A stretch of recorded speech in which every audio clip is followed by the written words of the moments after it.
আপুর কলেজে যেতে চাই। আমার আব্বুর সাথে আমি গল্প করব। ও বাবা বাবা বলে মাঝে মাঝে কান্না করে, তো আমরা কোনো জবাব দিতে পারি না। আমার কোলে আমার বাচ্চা ছিল 2 মাসের। আমি ওটা দেখে মানে আমি খুব নার্ভাস হয়ে যাই। আসসালামু আলাইকুম, আমি আসাদুল্লাহর ছোট ভাই। আমার ভাইকে 2019 সালের 8 জানুয়ারি গাজীপুরের টঙ্গী থেকে গুম করে নিয়ে যায় সিটিটিসি এবং ডিবি পরিচয়ে। তারা প্রথমে সিটি কর্পোরেশনের ময়লাওয়ালা পরিচয় দিয়ে হুড়মুড় করে ঢুকে পড়ে এবং পরিচয় দেয় আমরা আইনশৃঙ্খলা রক্ষাকারী বাহিনীর সদস্য। এভাবে আমার ভাইকে গুম করে নিয়ে যায় তারা সিটিটিসির কার্যালয়ে নিয়ে যায়। 8 দিন গুম করে 16 তারিখে তারা গ্রেপ্তার দেখায়। 16 তারিখে গ্রেপ্তার দেখিয়ে তারা একটি হাস্যকর এবং অবাস্তব মামলায় ফাঁসিয়ে দেয়। সেটা হচ্ছে 2016 সালে সংগঠিত জুলহাসনের হত্যাকাণ্ডে তাকে ফাঁসিয়ে দেয় এবং পরবর্তীতে আরও 6টি মিথ্যা মামলা দায়ের করে তাকে একবারে বিপর্যস্ত করে ফেলা হয়। গুম করে তার উপরে অমানসিক নির্যাতন করা হয়। আমার ভাই ইসলামী ছাত্র শিবিরের সাথে যুক্ত ছিল এবং যশোরের নোয়াপাড়া ইউনিয়ন সেক্রেটারি ছিল এবং যশোরের পলিটেকনিকে মেকানিক্যালে পড়তো।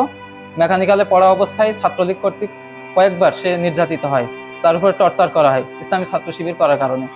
পরবর্তীতে যখন ডুয়েটে ভর্তি কোচিং করার জন্য গাজীপুর আসে, তখন কোচিং করার পাশাপাশি তিনি ব্যবসা করতেন এবং নিজের খরচ নিজে চালানোর চেষ্টা করতেন।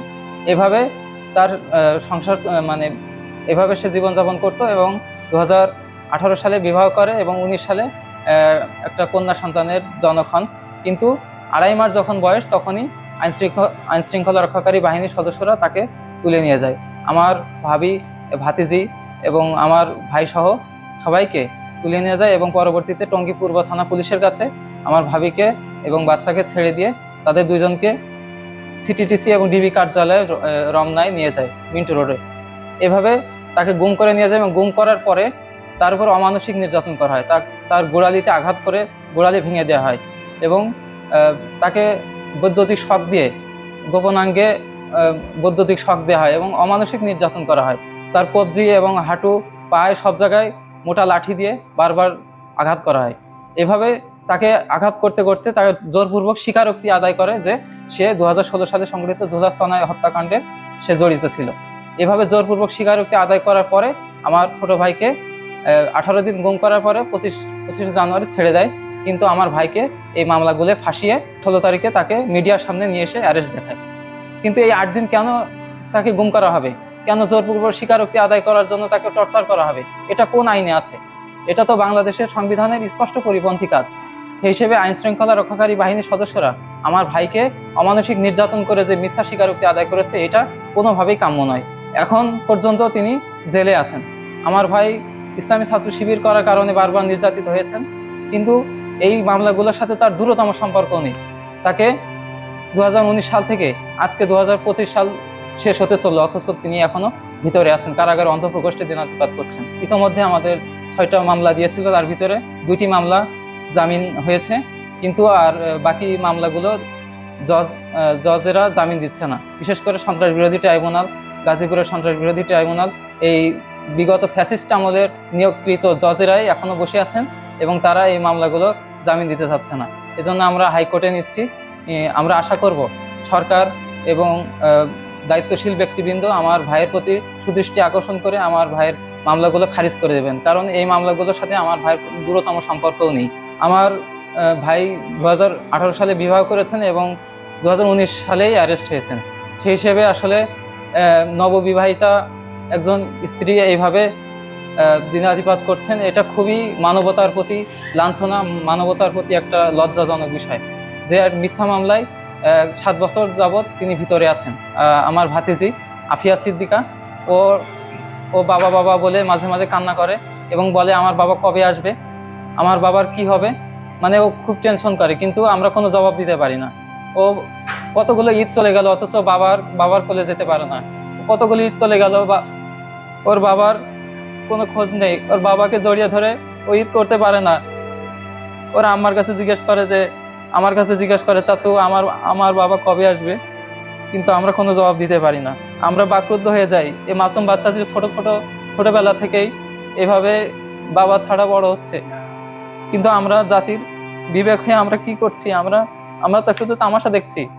বাংলাদেশ জামাত ইসলামী, ইসলামী ছাত্র শিবির, এনসিপি, বিএনপি এবং সকল রাজনৈতিক দল এবং সরকারের দৃষ্টি আকর্ষণ করছি যেন আমার ভাইয়ের যে মিথ্যা মামলাগুলো এগুলো যেন খারিজ করার ব্যাপারে তারা ভূমিকা রাখে এবং তারা যেন সুনজর দেয়। 2019 সালের 8 তারিখে ওনারা কয়েকজন লোক আমার বাসায় আসছে। তারা প্রথমে দরজা ধাক্কা দিতেছিল, তখন আমাকে বলছে যে সিটি কর্পোরেশন থেকে ময়লা নিতে আসছে। তখন আমি দরজা খুলি, সাথে সাথে ওনারা সবাই ঢুকে যায়, ঘরের মধ্যে ঢুকে যেয়ে এবার আমার স্বামীকে ওনারা সবাই ঘিরে ফেলে এবং তারে অনেক টর্চার এবং মাইর দেওয়া শুরু করে। তারপর আমার কোলে আমার বাচ্চা ছিল 2 মাসের। আমি ওটা দেখে মানে আমি খুব নার্ভাস হয়ে যাই। তারপর আমাকে সহকারে ওনারা নিয়ে যাওয়ার পর আমার মেয়ে তখন 2.5 মাসের ছিল, 2 মাস 9 দিনের ছিল। তখন আমি, আমার মেয়ে আর ওনারা একসাথে নিয়ে যায়। গাড়িতে যাওয়ার পর দেখি ওই গাড়ির মধ্যেই আমার ছোট দেবর। ওকে দেখে তো ওর চোখ হাত পা বাঁধা ছিল, অনেক কাতরাতেছিল, মনে হইতেছে ওরা অনেক নির্যাতন করছে। পরে আমাদেরকে নিয়ে যায়, আমাকে এক পর্যায়ে মাঝ রাস্তা থেকে টঙ্গীকুণ্ড থানা পুলিশের কাছে আমাকে উঠিয়ে দেয় এবং আমি তারপর চলে আসি। আমি তারপরে আর ঘটনাটা পুরোপুরি কয়েকদিন নিখোঁজ ছিল, অনেক খোঁজাখুঁজির পরে এবং টঙ্গী থানায় জিটি করতে গেলেও আমাকে নেওয়া হয়নি, জিটি নেওয়া হয়নি। মানে এক কথায় যে আমি তারপর আর ঘটনার পরে অনেক খোঁজাখুঁজির পর আমি আর কোনো তার খবর জানতে পারিনি, নিখোঁজ ছিল উনি এক পর্যায়ে। পরে সেই 16 তারিখে ওনাকে আমি টিভিতে দেখতে পাই। তারপরে জানতে পারি যে উনি নাকি, ওনার অনেকগুলো মামলা দেওয়া হয়েছে, তার মধ্যে জঙ্গি মামলা। এটাতে তো উনি কোনোভাবেই জড়িত না। আপনারা আরও তদন্ত করেন, তদন্ত নেন। উনি খুবই একজন সাধারণ এবং নিরীহ লোক।